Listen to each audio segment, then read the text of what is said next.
the future of design and education look like?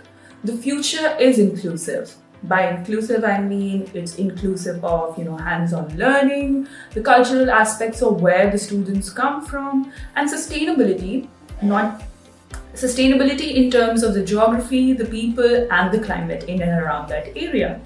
According to me, sustainability is not just a marketing gimmick or a trend which is going on right now, but it is the livelihood that we have been living in ever since, and that too unconsciously. Sustainability and designing consciously has become a design category. Like you are a sustainable designer, like you are a couture designer, or you are a designer who makes bohemian garments. Sustainability and circularity is not a design category, it's just how we function. As we face up to the challenges of an ongoing environmental crisis, it is becoming increasingly important that we exercise concrete effort to include sustainability, recyclability, and environmentally conscious goals in what we wear. This can perhaps happen more easily if our fashion and design schools incorporate environmentally conscious themes in their education and teaching syllabi.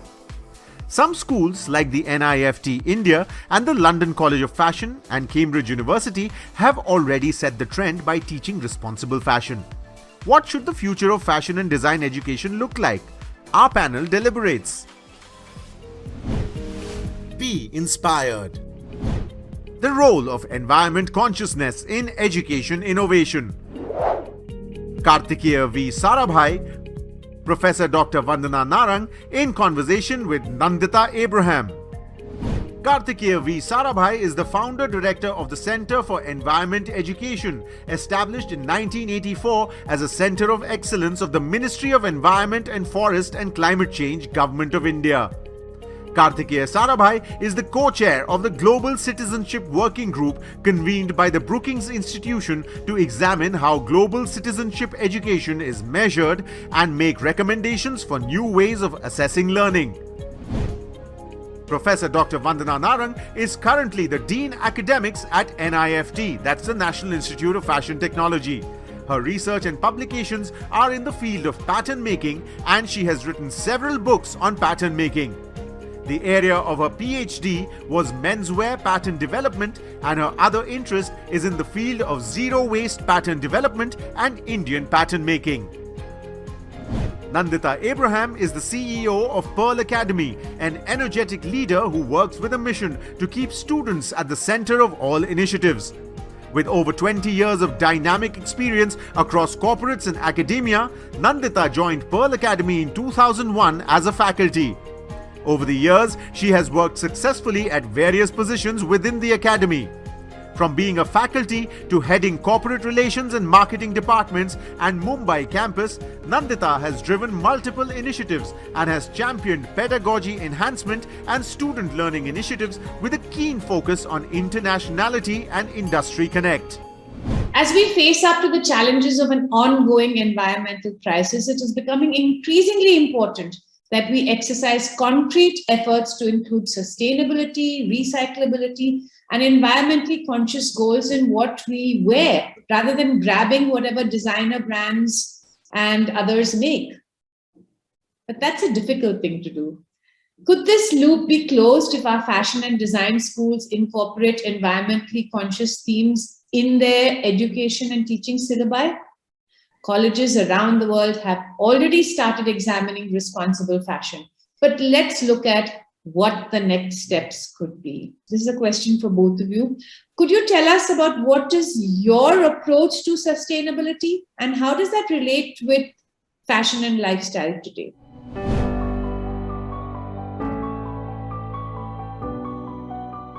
Indian tradition has by and large been sustainable. And I wouldn't say it's gone out from all of us. Now, in 2015, when the Paris Climate Change Agreement was done, India particularly emphasized that lifestyle has to be there. And we succeeded in getting it into the preamble of the Paris Paris Agreement. And at that time, the Prime Minister wanted that we should talk about some of the things we've been talking about. So we brought out a book called Parampara of Indian habits which are climate friendly. They may not be thought of in those terms when people did it, but how do you recycle a chapati into a khakra the next day? How do you take a garment and do something else? And of course, the sari. If you think, can anyone in the world think of a garment which is so fashionable and yet will fit every woman, or for that matter, a man, can fit everyone in this on in India, and it can be worn in so many different ways. So what you did was that the garment was a combination of the designer and the person who wears it. The person who wears it is as much a contributor to that final look as the designer is. Now, these are very fundamental Indian concepts which really need to be thought of, where people can modify things, change it, because nobody likes to wear exactly the same thing over and over again. But if you do things which can be changed, can be modified, and can be passed over to others, that's something which is fantastic. So I think there's a lot which we have in this country. But I would like to say that lifestyle today in the international discussion is right at the middle, right at the center of what needs to happen. You cannot think of just changing technologies and changing something else unless lifestyle changes. So I think, and fashion and clothing has a very important part in that. See, personally, sustainability is very, very important to me. Can I tell you that zero waste pattern making is a very traditional Indian pattern making? All our garments are cut in a geometric fashion and we hardly wasted any fabric, be it a kalidar kurta, be it a sari blouse, choli blouse, or a petticoat or anything. So sustainability in fashion and lifestyle is being imbibed today, but traditionally we had it. So do you think that education can actually influence this? And should this be from when they are in school or when they come into college and choose design as a profession? What do you think can happen? Okay. Nandita, coming back to something, I'll come back to your question a little later, but I'll put it in context of what I'm saying. Sure. At fashion schools, when we give assignments, students are used to be expected to get a certain material, get the best printouts possible, make a very good document to show it. But pandemic in last 1 year and 9 months has taught us that there are a lot of things which are superfluous. They are useless. We can do without it. So in the fashion context, for a classroom where it was mandatory for a student to go and buy muslin or something for a test fit, in the first wave of pandemic where everything was closed, where students could not go to the market to get the material, as educators, you and I went to the class and said, do it with the material which is available. And isn't that sustainability? Instead of getting a newsprint or a white pattern making sheet or a brown paper, we told them, make it on a newspaper. So this is how sustainability. And in our institution, over the last 5-7 years, sustainability is part of our everyday assignment. It is not something which is taught separately to the students. They are encouraged to think about materials which they could use. I will share a little later a product which the first year students of fashion foundation program, what we have, which is a multiple departments working together, in their integrated term project, collected the leaves which have fallen around the campus, created a material out of it, and have made a little table piece which is 100% non-breakable. I can throw from the top and it doesn't break. It's very beautiful to look at and no one can guess what it is made up of. So it is not that we have to teach the younger generation sustainability, but generally, as Karthikeya very rightly pointed out, we don't have a kitchen in the country which does not use reusable glass bottles or something which can be used. We don't like throwing it away. How many of us have the courage to throw away a perfectly good bottle or a box? We would give it to a maid or someone who can use it. A friend shared a very interesting example. Her son stays in Sweden. And she said that she was there when one of the Swedish guys, they were all Indians staying around their apartment, and one Swedish guy came and they were discussing. So he says, I have only 6 shirts and I have 2 t-shirts, which I wear on the weekends. And once they wear off, then I buy more clothes.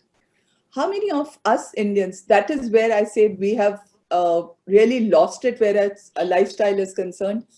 We have cupboards full of clothes, closets full of clothes. One exercise which I ask most of my students to do it is when we are doing fit problems and fit and functionality of clothes, that how many clothes do you have at the back of your closet which you have not worn since you bought it because it doesn't fit you well.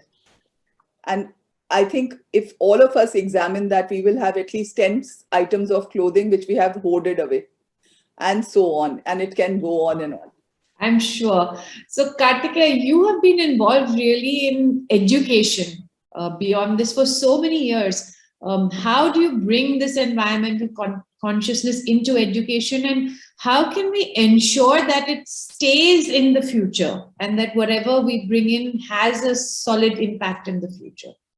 But India is one of the few countries in the world where the Supreme Court gave a judgment that every formal education course in India has to have an environmental component in it.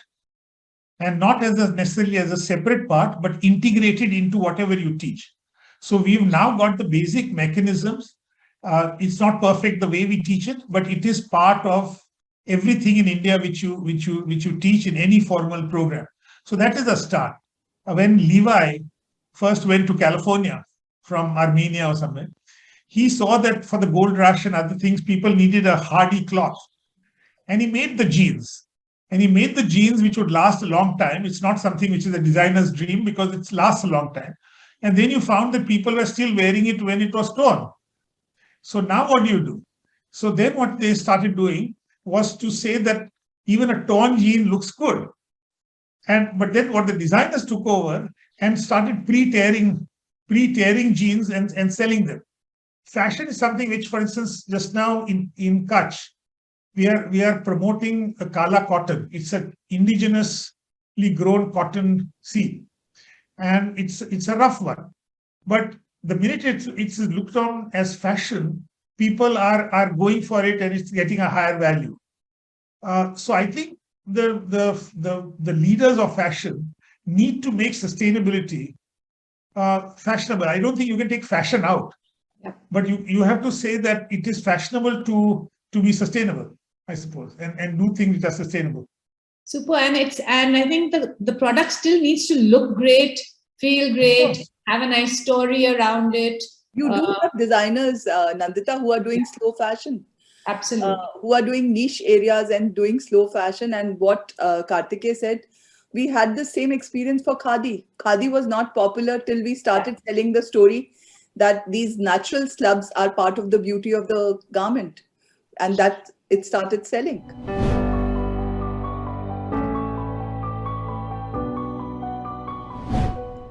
So how do we place all this with the new changes in technology? Everybody's saying, everything is becoming digitized. People are buying online, people are telling stories online, people are listening online, following online. How do you think that's going to impact what we call as sustainable lifestyle, fashion, etc.? It is very, very easy to say, sell the story online because the consumer who's looking at it will read the story. But the same garment which is being sold in a shop, the salesman may not know the story. So it is only through your advertisements that you can sell that story. But on an online store, these stories are very, very easy. Technology, the blockchain technology, which is now being imbibed into a lot of garments to ensure that it is circular, that everything is going to be definitely nothing goes to the dump yard and all, and it can be biodegradable. Their technology of this blockchain technology is going to be very, very convenient, because right from where that yarn is grown to how it is going to be reaching you, who made it, that entire thing comes in that little chip which is imbibed into your garment, embedded into your garment. So the blockchain thing has started working. It's not very popular with every brand. it is there with some of these brands which are selling circular fashion or ensuring that we are giving clothes which have 100% sustainability at its heart. But Vandana, this whole concept of being able to exchange garments, so being able to give garments to others. Now, in joint families, there would be so many others you could sort of pass it on to. Yeah. Now, when they have nuclear families, you don't know what to do necessarily with something. So you need to develop new methods by which you can exchange. For instance, every school, for instance, many schools collect textbooks, which they can give to the next generation. You could easily have a place where you can give garments and remodel the garments. You could have there's a whole industry in remodeling a garment and creating new fashions with it. Using the raw material is existing garments, like reused car has become a big market in India now. So, but here a designer or junior designers, it can be part of a student program. If big fashion designers don't want to get into it, that you have to work for a month or so on just taking garments which are collected in schools, redoing it and selling it. There are a lot of things which can be done. And you were talking about online. Some of the online programs where you can exchange things, they came to us and said, tell us that what is the footprint we are saving, because we are extending the life in nuclear families. So as I was saying, say the sofa or the chair or the computer, which you don't need, you can now go onto a platform and give it to somebody who does need it, which was traditionally possible because your families were large and you could do it, but now you can do it in a different way. So technology enables you to do things today, and provided we use it right. And I just wanted to end this particular comment by saying that if you talk about people handing over, say, school uniforms, it was not possible to hand over a girl's uniform to your boy who was younger. But today, there's this big thing in Kerala where they've done a unisex uniform after consulting parents and after consulting the children. So these girls are now wearing the same thing which the boys are wearing. And the paper says that when they went to school, there was a whole group of people protesting there, saying that why are you allowing girls to wear trousers? But the point is, they are doing it to defy gender separation, because sustainability is not only about environment, it's also about things like gender and others. But they are also saying that now this one, if I have a younger brother, maybe that younger brother can wear his elder sister's trousers and shirt because they are identical. Now, these are all subtle changes, but they are not so subtle. Because if every uniform can be worn more, it changes a whole lot of things. So I think we need to be conscious and not look at the solution, but look at the process of arriving at that solution. How do we take that decision? And the answers might keep on changing. Lovely. I think that's amazing. And really, that's where education also comes into it. So you can make sustainable choices, because when you are in class, you're taught about inclusion or waste or gender diversity and so on and so forth. I think that's really exciting. Thank you for that. Anything else you feel should be put into, say, school education so that it helps people make more sustainable choices when they have to make decisions? Vandana, if I can just say something on that. Sure. That I think one of the questions I ask students is, what is the one thing which is purely a human invention and does not exist in any forest or anywhere else in nature? And that is waste. There is no concept of waste in forest. Everything gets used up by something else. It's such a perfect circular system that it is amazing how it works. And when you take inspiration from that and students know about it, they can start thinking about how they would manage systems which don't waste. Now, just taking a goal like that when you design is incredible, because then you are thinking not just about the garment you made, but about all the fabric which is left out. Can you do something else? Can you make a purse out of it? Can you do ultimately a quilt out of it? What do you do with it? Because you have taken your decision that as a designer, anything which I design will not create waste. Now, there are lots of responsibility which are with the industry. There's responsibility with the cotton or fabric, the grower. There's a responsibility of this. There's a responsibility of the person who washes clothes. Every time I wash a polyester fiber, microplastics are going out. So do I overwash things?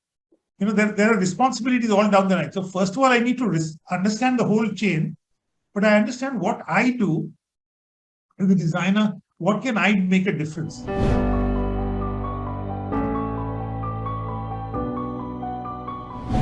In a fashion school, not necessary you teach design process for every subject.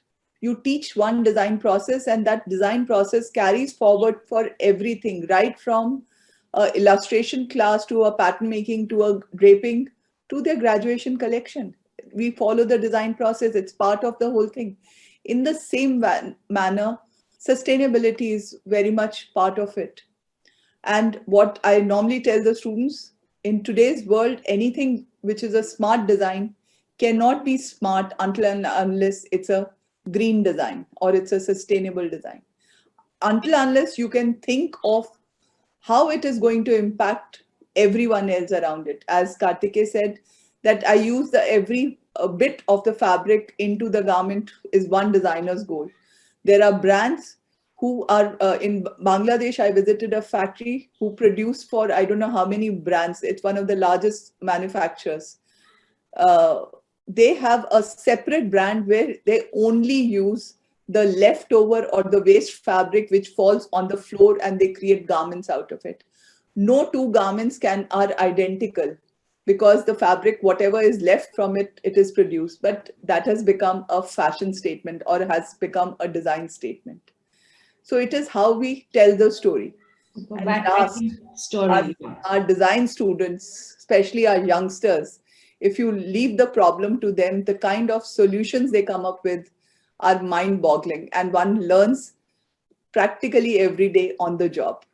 Super. So asking the right questions and giving them the opportunity to maybe to find the solutions, because they're the ones who know what is cool today. And I want to talk about cool and environmental consciousness, because there is that everybody wants to be a part of something which is cool or edgy or sexy. And how does one make sustainability and environmentally consciousness cool?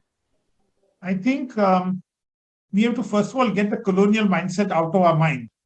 It's unfortunately so strong that we still look upon what happens elsewhere and take fashion leads from there, rather than be innovative, which is what this is all about. This meeting is all about that, is to be innovative in our own sense and say, this is what it is, and let others copy that. So I think that is one general thing which needs to be done.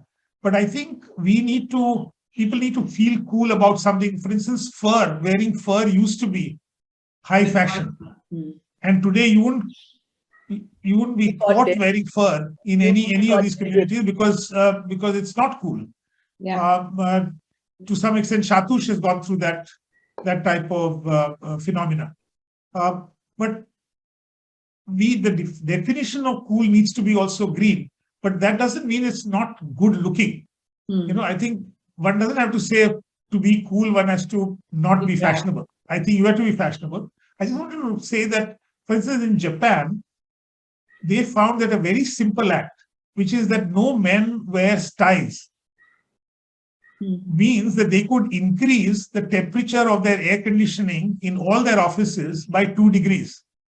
They don't have to cool so much. So the prime minister went on TV and took off their tie, because in Japan it's very formal.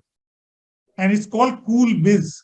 Wow. So they called it Cool Biz, where you now don't wear ties, and there is the amount of carbon which they've saved is incredible, because all air conditioners are now put at 26 degrees instead of, say, 24. And then a whole fashion industry developed of how to make formal wear without ties. So this was something which was led from the top, a great idea, but a simple idea, that we want not to go into freezing rooms and have to wear ties or whatever else, but rather let us do something different. So here was a partnership between environmental people, fashion people, and the Prime Minister chipping in. And that has gone on every year. And there are fashion stores which sell cool biz garments, which are formal. Super, lovely, great story.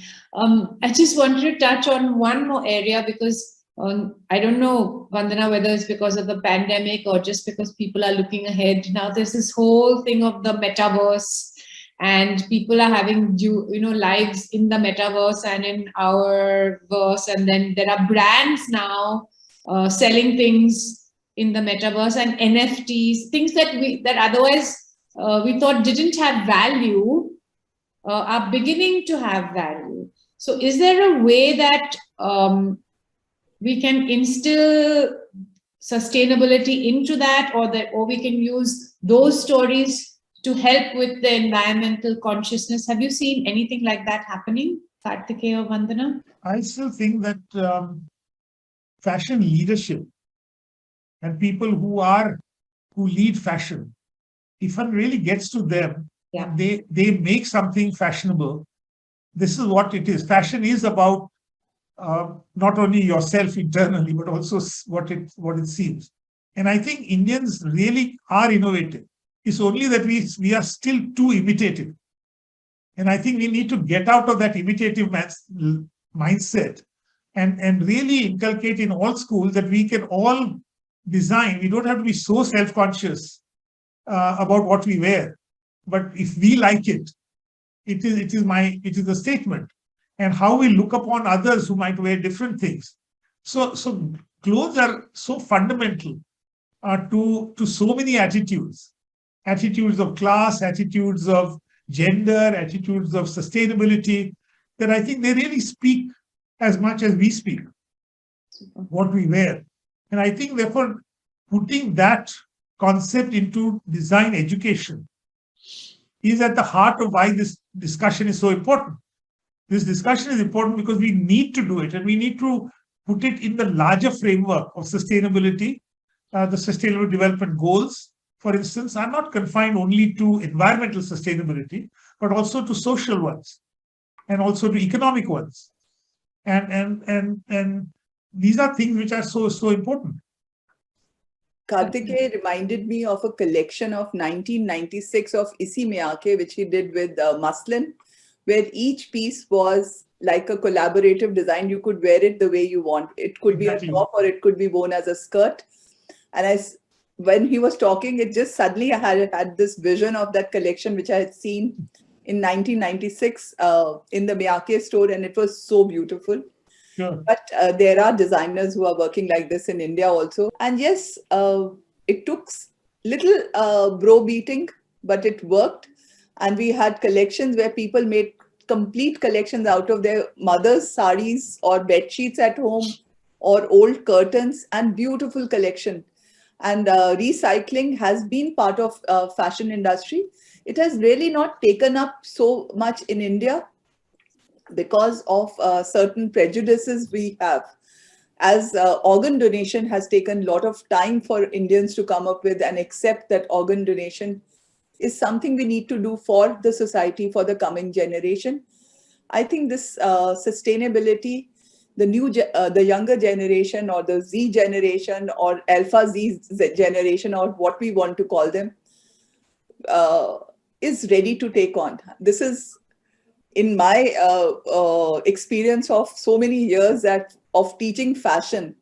I have seen that the younger generation, at least 50% of them, are far, far more environment conscious than we were at their age. And I think we have our roadmap set for us. The youth are ready. They want to know new ways of doing things.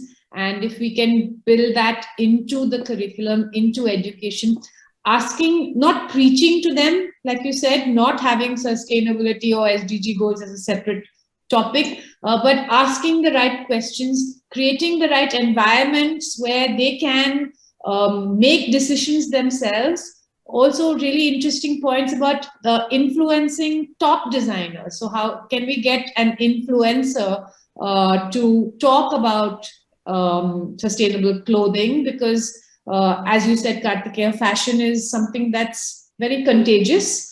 And if people in the fashion industry say something, everybody else wants to follow and take that on. And it's not only the product. I love the way we said that it's not only the product. We have to teach our students to tell stories. We have to teach our students to provide services which are sustainable. Like you talked about co-creation or putting things together in terms of reuse, etc. So teaching fashion is not just about getting a beautiful product, but it's about also making people live beautiful lives. Yes, Vandana? Absolutely. And it's great. Anybody wants to say one last thing to everyone who's listening about where we think this is taking us? I just wanted to use what you said just now, that if for the young generation, they can look at a sari and say it is a co-created garment. I mean, it's a matter of understanding something which is traditional also conceptually, but seeing it differently. Yeah. Because instead of the Westerners first discovering it in India and writing about it, and then we follow it, it's high time now that we saw it ourselves and felt proud about it. But it's not the outer, not just the form, but the concept behind it, which we need to go. And I think I have great faith in the young generation to do it. As I said, that I always say that a smart design is not smart till it's green.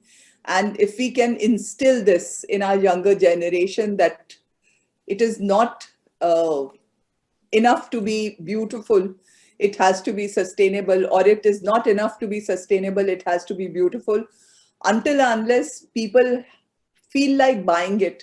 Even if we buy things, we don't wear it unless we like it. Really good, yeah. Okay. So that feel good factor has to come through. And I have full faith in our next generation, because I have seen the change coming from the youngsters. Be inspired.